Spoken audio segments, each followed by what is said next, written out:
Non, mais ça fait du bien de se retrouver entre médecins devant vous. Vous montrez que les médecins sont là. Ils sont là, ils ont été traqués, ils ont été menacés. Il faut savoir qu'on a reçu chacun des lettres de menaces d'emprisonnement. 6 mois d'emprisonnement. Si on poursuivait notre activité, c'est-à-dire si on tentait de vous soigner. Donc, bien sûr, 6 mois d'emprisonnement si on vous soignait avec travaux d'intérêt général et certaines sommes d'amende, je ne me souviens plus très bien de la somme. Donc, quand les médecins ont reçu chacun de leur côté ce courrier, mais bien sûr, les médecins libéraux et hospitaliers, quand on a reçu ces courriers, c'est vrai que ça a été une mise à mort. C'était une mise à mort et on ne savait pas qui avait reçu le courrier. Chacun était isolé avec son courrier. Donc il nous a fallu du temps pour nous reconnaître, pour nous déjà reprendre ses sens effectivement et ensuite mener l'enquête pour savoir quels étaient les confrères qui avaient reçu ce même type de courrier et puis en fait finir par se retrouver pour voir comment on allait affronter cette guerre. Menacé d'emprisonnement pour cause de soins, c'est pour vous dire la violence, l'inhumanité de cette loi qui n'a pas de nom et qui se poursuit. Donc vous voyez que la guerre contre la médecine, la guerre contre le soin, la guerre contre l'humanité se poursuit. Donc ce soir, on se montre, on aura besoin encore de vous, parce que c'est pas gagné. C'est pas gagné, et si on s'attaque comme ça à la médecine, c'est parce qu'en fait on veut s'attaquer à l'humanité. Je voulais rajouter, on a beaucoup parlé de la sémiologie du docteur Riga, sémiologie clinique, mais c'est un excellent échographiste aussi. Il a formé des générations d'échographistes en échographie générale. Donc voilà, il est clinicien dans l'âme et il est également échographiste dans l'âme. Donc il sait utiliser les appareils à bon escient et il ne peut pas faire une échographie d'un patient sans l'interroger, sans connaître son contexte. Donc voilà, donc vous pouvez... Franchement, c'est un honneur pour nous de vous avoir ici. Parce que je pense que ça va faire date, ça va rappeler ce que c'est que la médecine. Alors, on sait un mot que nous tout dit, hein, là, nous passons tes en nous, mais nous dit en français. Pas songer. Le serment de. Voilà. Le serment, voilà. C'est un serment en tout cas qui est ancestral. Le médecin c'est un azonto, je vais laisser le docteur de dire 2 mots là-dessus, mais un médecin, en fait c'est comme ça que je le vois, c'est pas moi, mais c'est comme ça que ça a été décrété. Le médecin c'est un initié, il est relié au sacré et il peut utiliser un médicament, un poison, parce que le médicament c'est un poison, mais qui peut être utilisé de façon positive ou négative. Un médecin peut tuer. S'il a envie de tuer un patient, il peut le tuer. Il peut utiliser double dose, triple dose. Ok, il peut couper une artère volontairement. Donc le médecin a la vie d'un patient entre ses mains. Il en est responsable. Et comme c'est un pouvoir suprême, il y a ce serment pour contrôler ce pouvoir. Et ce serment, c'est pas un serment obsolète, parce que j'entends dire, mais oui, bon, écoute, bon. Non, c'est un serment qui est là et qu'on doit relire, qu'on devrait relire régulièrement. C'est un serment qui est là pour nous diriger et nous rappeler, nous ramener à notre humanité et nous rappeler que lorsqu'on a en face de nous un patient, on n'est pas dans les statistiques, un patient, on doit le respecter parce que la vie de ce patient est sacrée. Des salutations respectueuses. En tout cas, docteur Riga, je crois que tu as oublié de dire que tu as l'origine de l'ouverture le 27 juillet 1985 du centre médico-sportif financé entièrement par le docteur Félix Poto à cette époque-là. Ça s'applaudit très fort, très fort, plus fort encore. C'est pour ça que lorsque je t'ai entendu parler d'athlétisme, tu sais bien que je suis une ex-athlète de trop haut niveau, même si ça ne se voit plus. Mais je sais aussi qu'avec le docteur Maurice Frédéric Jean-Jacques, feu docteur Maurice Frédéric Jean-Jacques, le docteur Dauberton, madame Théval Jacquet, d'accord, ces gens-là, plus monsieur Riga, nous avons ouvert le 27 juillet et on avait choisi cette date-là parce que c'était mon anniversaire. Et j'ai travaillé là-bas au centre médico-sportif à Ricou, à l'hôpital Ricou, et entièrement financé. Tout le matériel avait été financé par M. Félix Poto parce qu'il avait dit que la jeunesse sportive serait l'avenir de ce pays-là. Alors moi, j'ai mes archives et j'ai mes documents. Et docteur Riga, rappelez-vous, quand les gens sont en train de blaguer maintenant qu'il y a une centre de sportifs qui au Krebs, mais M. Félix Poto a initié ça. Et je me rappelle qu'on avait, pour la première fois, reçu les personnes qui avaient fait la route du Rhum, rappelle-toi, et on avait reçu tous les marins à l'hôpital J. Rico. Docteur Félix. Nous étions quand même. Nous étions déjà vrai. Et à l'origine, qui était Guadeloupéen, Félix Poto, en film. Un témoignage. Dis-moi qu'on a pu oublier. À Carizé, on veut Là, elle dit simplement médecin de Fédération Française d'Athlétisme. Mais ce qu'elle dit là, c'est la réalité. De même que imposer à la DAS de mettre pour qu'il n'y ait pas la rupture de la chaîne du foie. Mais on est à l'origine et elle fait partie à Dauberton avec Proto. Et je me souviens, quand il y avait le professeur qui travaille à l'orthopédie, qui travaille à La Pitié, c'était lui le grand patron de l'orthopédie. J'oublie son nom. Hein? Hein? Non. Le grand patron de la chirurgie orthopédique. Saillant.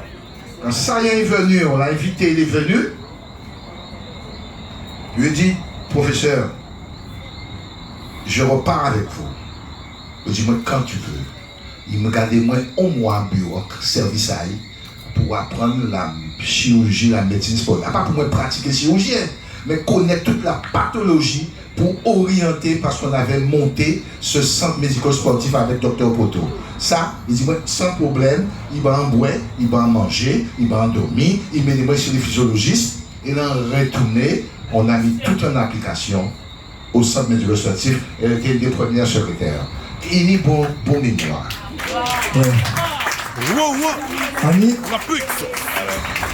Si je dis jour en sanglier, c'est parce qu'au bon moment, il force. Parce qu'en partie de notre société là, en réunion concours de partie, mais en même temps qu'on fait biologie, on fait biologie, et qu'on fait ici donc. On dit oui, je passe biologie, je partirai après. Il dit mais peut-être pas passer comme ça. Passe en cabinet moi.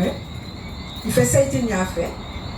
Il dit mais aille la poster et l'arrivée Bordeaux, heureusement, il était pris en charge, il était fait ça, il était à faire. Donc l'arrivée, il dit moi, il a bien vu faire l'arrêt tunnel, parce qu'il arrivé trop tard. Mais merci pour ça.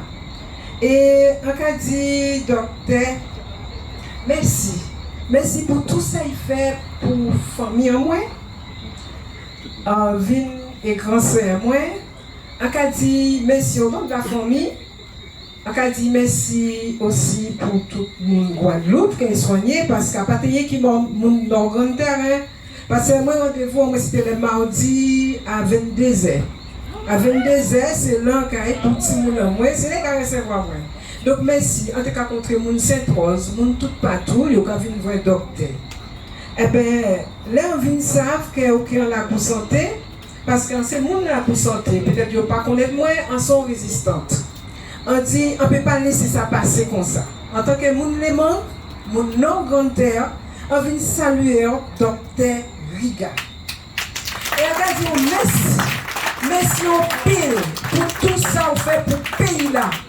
Nous pouvons rester au nord grande terre, nous avons dit pays là. Ou faites si moun, ou mettez si moun si terre. Et c'est là qu'il a parlé de globalité, il s'en sait qu'il a dit. Il a accouché et il a joué son cimetière là. Et il a gardé au mettre dernier pelleté là. Il a accompagné nous de la naissance jusqu'à la mort. Et c'est ça au médecin. Et nous avons dit, nous pouvons venir comme ça, mais il faut nous faire transmission. Nous pouvons faire modernité, tradition. Il peut exactement, mais que nous t'attaquons quand même. Il ne faut pas nous désespérer. Et si la santé là, c'est pour ça. Nous pouvons désespérer. Nous pouvons faire un médecin qui a 100 pays en nous. Et ça, on a quoi? Docteur, c'est pas grand chose, mais vous savez comment nous là on parti faut nous bon petit ça, on petit dit, on petit bitin, mais là on dit qu'on fait un bitin là on peut garder, on peut changer nous parce que encore merci en plus. C'est ça la pour santé, c'est aussi émotion, c'est aussi reconnaissance. Et là, on a parlé de médecine, c'est vrai que la pour santé, grâce à ça, nous avons travaillé là ça. Entendre parler d'eux. Et à Ola, à Oula, entendre parler d'eux. À Oula, là, si ils ont un, parce que les amis là, à quoi penser, tu vas pas en retraite là?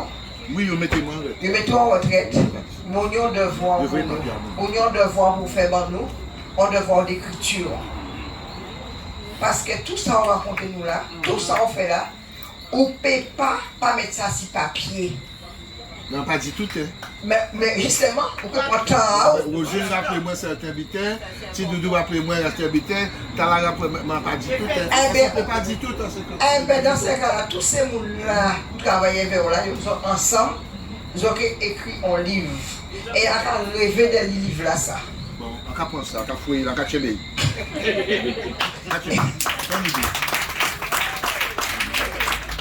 À tout ça, on dit qu'on retient, parce qu'un infirmière anesthésiste, mais avant, on était infirmière en salle. Et on a songé, ces médecins-là, de dire nous comme ça, que vous avez tout appareil, mais il ne faut pas jamais oublier ni palper, ni toucher et ni goûter. Et il dit quand on voit l'appareil tomber en panne, ça ne tombe jamais en panne. L'humain reste l'humain. Toujours. Avec beaucoup d'émotion. C'est Pierre qui parle, il n'y a pas bouche moi. Parce que l'intervention était captivante. Et l'intervention a fait nous voir aujourd'hui l'écart qui tient entre la médecine à génération et la médecine de nos jours. Ça s'ouvre de plus en plus. Nous avons senti que vous n'avez pas été médecin pour vous. Vous n'avez pas été médecin pour honneur. Vous n'avez pas été médecin pour père. Et ça, nous avons parlé, nous avons senti l'amour là, et ça captivant. Et nous avons écouté là avec beaucoup de passion. Et nous avons même laissé au parti. Qui l'a eu? Oui, nous avons beaucoup de temps. Mais, ah bon, d'accord. Docteur Riga,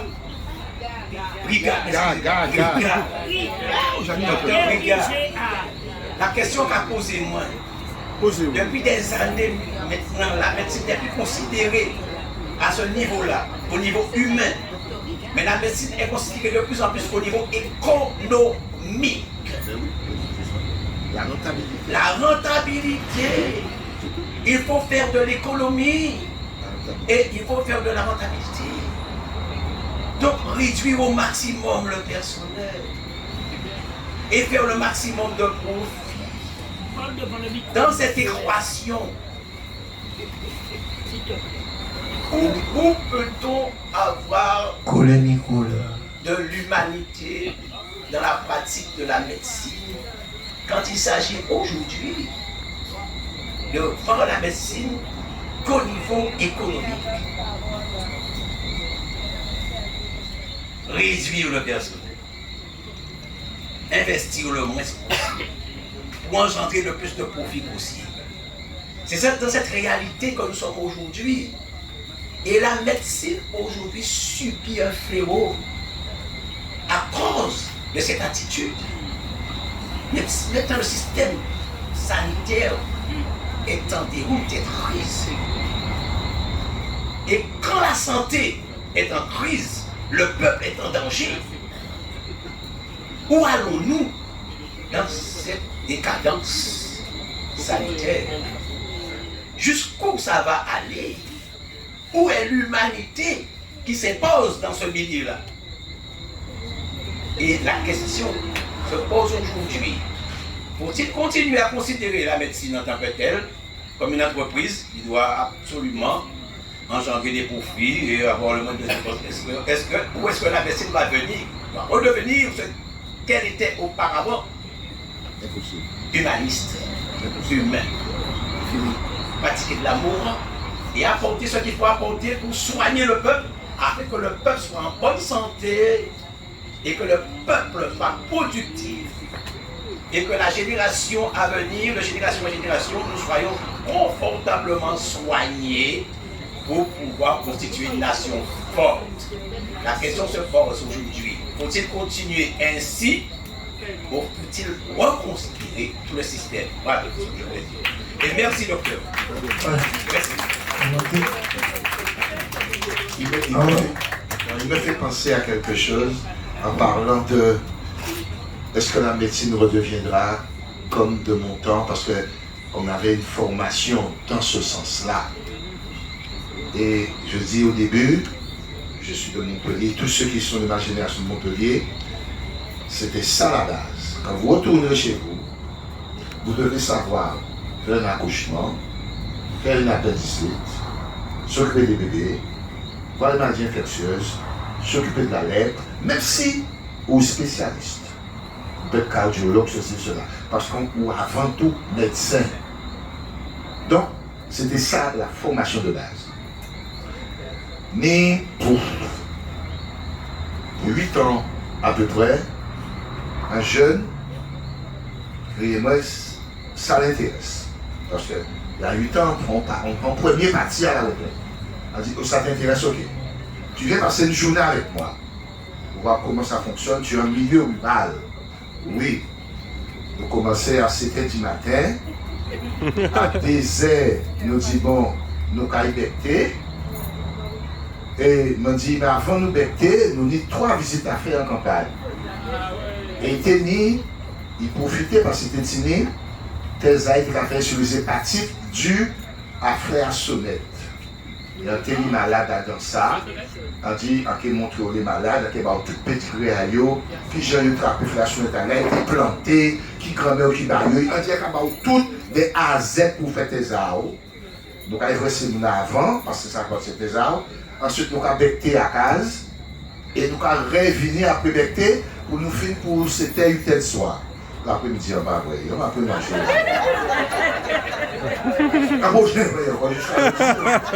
C'est pas l'après-midi seulement.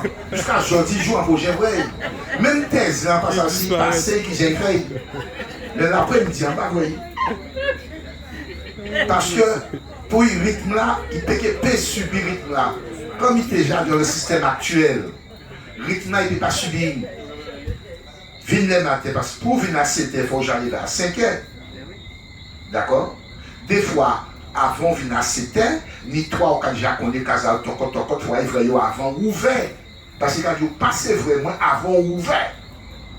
Donc, vous avez la vie là. Mais là, au final, 7 h, pour rentrer, hein? Là, on va faire mes potes là. Tine 2 ou 3, devant potes là. Vous pouvez partir, il faut ouvrir moins. Vous bien rester. Si bien qu'il y a qu'il est, ça c'est le mot pour rire. Madame, on m'a dit, 50 ans pour j'ai vous lever puis c'est arrêté dormir. Et bien, vous pouvez arrêter. Bonsoir tout le monde. Vivons heureux, non caché, mais même caché. Oui, j'ai. Docteur Ricard, Docteur Riga, c'est un médecin que je connais depuis un temps, de Montpellier, effectivement. Il a reçu à Montpellier. Il va aussi à Montpellier. Et qu'il est particulier parce qu'il a une charité, il a une amabilité, il a un dynamisme, il sait s'y faire, non pas un médecin seulement, mais un organisateur de vie et de santé. C'est un excellent organisateur. J'ai eu la possibilité de faire une voyage avec lui en vacances, qui va arriver formidable. Mais, des bonus comme ça. Mais c'est sûr que il n'y a pas qu'un médecin. Il y a un homme qui s'appelle Riga. Et Riga, c'est beaucoup de choses. On n'est pas Riga qui veut. Je pense. Donc, il donne un exemple de parfait médecin. Général, monsieur ORM, mais de parfait médecin général. En fin de compte, je ne le connaissais pas sur cet aspect de prise en charge globale de l'individu. Il a raison. Même en tant que spécialiste, il faudrait avoir l'humilité de dire un malade, c'est un tout, c'est global. Et j'avoue que maintenant, aujourd'hui à la retraite, heureusement, 70 ans quand même, après 40 forcé, parce qu'on m'a mis à la retraite, on m'a forcé à aller à la retraite pour les choses plus obéir. On m'a pris, il faut accepter. Mais il m'a rappelé ce que c'est que la médecine, effectivement, même en tant que spécialiste, je revends un petit génie.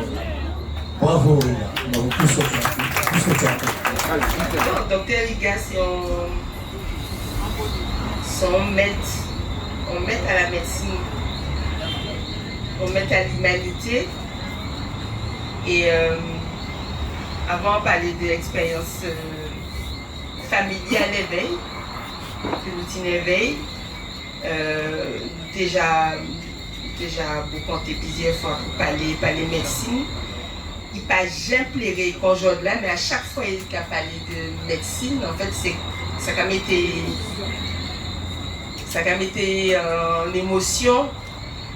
D'abord, ça a fait mal, effectivement, de voir en qui genre la médecine qu'a demandé. Et il ne peut pas comprendre. De chaque fois, il a dit, je ne comprends pas, je ne comprends pas comment ça se fait que les jeunes qui arrivent là ne prennent pas le temps d'aller voir les patients chez eux. La visite de courtoisie dont il a parlé tout à l'heure, c'est ce qui fait l'essence même du rapport entre le médecin et le patient et sa famille. Et quand il vous dit qu'il fait des visites de courtoisie, c'est qu'il les fait réellement, et ça fait 40 ans, je pense qu'il fait des visites de courtoisie, que tout le monde le connaît dans le Nord Grande-Terre, les patients et les familles. Pendant la crise Covid, c'était un warrior et qui a battu la campagne, qui a sauvé beaucoup de Guadeloupéens. Je peux dire aujourd'hui qu'il a sauvé mon papa. Lorsque mon père a eu également le Covid au mois d'août 2021. En fait, il suffisait que sa voiture arrive pour qu'on soit soulagé. Quand il est arrivé, voilà, ça y est, le docteur Riga arrive. Et des cabas, 2-3 tapes pour ça au doigt. Pas tué. Pas tué. Donc, une tisane avec un protocole. Il vous suit dans la cuisine pour voir comment vous préparez la tisane. Il a sa recette. On peut mettre tout? Non. Il y a une recette en tout cas avec 3 plantes médicinales, un quart de citron et gagnant qui j'en couper. On va couper le citron là. Et. Moulé avant. Oui, bon, il petit moins de job, c'est à souper, parce que si vous pas, il va laisser au lit. Allez, on y va. Et faut pas tisane là trop chaud, ni trop fouette. Tu as regardé qui joue comme c'est bleu là. En place là. Après ça, il a suivi vous, là, on va porter ma malade là. Donc, il a regardé qui joue comme ouais tisane là après ça. Et après ça, il a envoyé des tapons d'eau pour voyer des film là. Parce qu'il y a un film. D'accord? Et le film n'a pas sorti. Hein? Le film n'a pas sorti. Et là, il y a des appareils capteurs, saturation, tension et tout ça. Tirez-moi ça. C'est le visuel qui compte. C'est l'appréciation. Il y a vu en dedans. Il n'y a pas besoin de machine, il y a vu en dedans. Eh bien, nous, c'est ça qui met. Bravo. Ça ne veut pas dire que vous pas besoin d'une machine, faut une machine. Mais toute machine qui a tué la médecine. Et avant machine, il faut sentir l'humain là. Et ça fait ça, d'avoir un paquet, évidemment, l'humanité en dedans.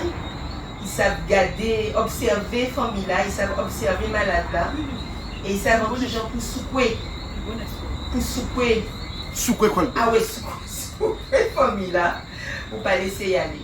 Et à part dans l'hôpital là, on peut trouver ça. C'est impossible.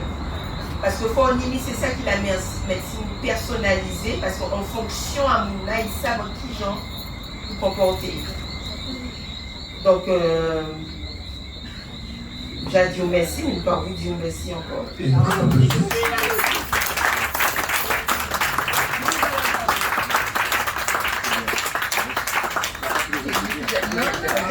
voulez avoir pour moi.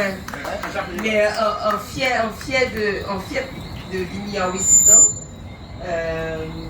on l'honnête, vraiment on l'honnête pour nous, parce que c'est important que tout le monde tente une kaki médecine, que les jeunes aussi tentent kaki médecine. Il ne faut pas nous perdre la carte.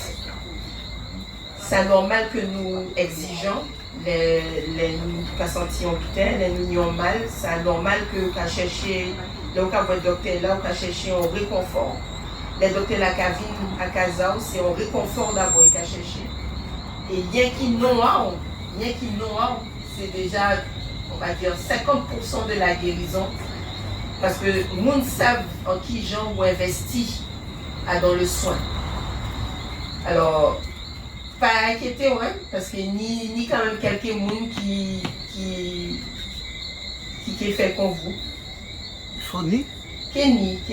Foni. Kenny.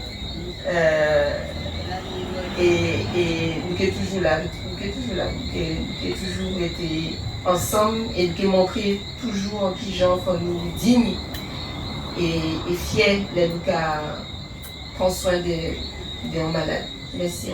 Nous applaudissons en l'eau. Merci, Ola. On va passer par notre camarade.